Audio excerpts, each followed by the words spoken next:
Things are looking pretty brown outside, so we want to try and brighten things up. We have Carol Jacobs here. She is from Bell Nursery, here to show us how to care for tropical indoor plants, and of course, Valentine's Day too. And we have lots of ways to say Happy Valentine's Day. Oh my gosh, it's beautiful. Right, check out these roses. Are these magnificent? Available at the Home Depot. We have dozens and packs of 18, and also some other cut flowers that are beautiful. I think people would be surprised that Home Depot has the roses too. You expect all of the plants and the beautiful flowers, but the roses. You know what? They're going to be at, I think, 31 of our stores. That's great. So one of the bigger stores, you're most likely to find them, and they all come with the Floral Life, so make sure you put them in your water. Let's talk about that. Does that really make a difference? Oh, absolutely. And what does it do? First of all, it keeps them hydrated and nourished, so that gives you a longer shelf life, because that's what you really want. You want them to last over a week. What about warm water, cool water? Does it make a difference? Tepid water is the best. You don't want to shock them. The good thing about our flowers is they come shipped in water, so they're always hydrated, so it's easy. And if you want the flowers to last, I love these rose plants that you have here. Tell us about those. These are very easy. As you see, we put them in a decorative pot. Beautiful on a windowsill, on a tabletop. We also have, and just give them water once a week. Touch the soil. If it's dry to the touch, go ahead and give it some water. You never want the plants to be soggy. You want them to be moist and not soggy. We have this, which I think is fabulous for Valentine's Day. It's beautiful. It's an Anthurium. It's in the same family as the peace lily. Both are so easy to take care of.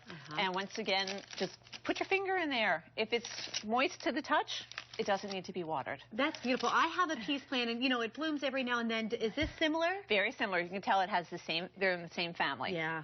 So they're beautiful. One of my favorites. Look at these mini orchids. I have not seen the tiny ones. Now, do they grow to be big like the others? No, these are a different variety, and they're going to stay small.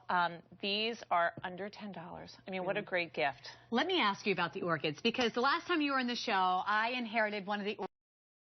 Do you always want to leave water in there, or how do you care for the orchids? No, you don't. You want to take them out of the decorative pot. They're in little plastic with drainage. You want to put them in your sink, let the water run through them, let it drain, and then put it back in here.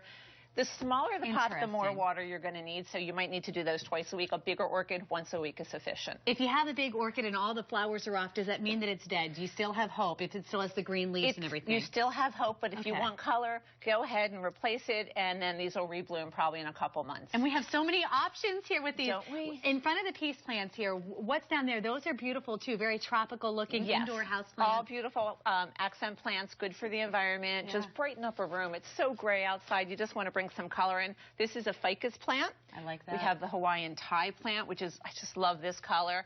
Dracaena, which is fabulous. And I think we have Dieffenbachia down there and some Sansevieria. We have such a variety. Can you take these outside once it gets nice, or do you want to keep these always inside? I love to take them out. They're tropical plants, so what would they love better than being outside in the Baltimore humidity? Yeah, exactly. So they're very happy outside. As soon as the weather warms up, you want to acclimate them to don't want to put them in bright sun right away. You want to keep them shaded. Oh my goodness. I'm taking a look at some of the other flowers that I see. I know I saw them over here. We have if you notice, once the flowers are done blooming, are you supposed to, what do they call it, dehead to take them off? Yep. All you need is a little pair of snips. If they're spent, you just cut all the way down. And you should be fine, and then give them a little spritz for humidity. We've learned a lot. We've brightened our day. Thank you so much, Carol. We appreciate it. And, of course, you guys can always get more on our website, Fox.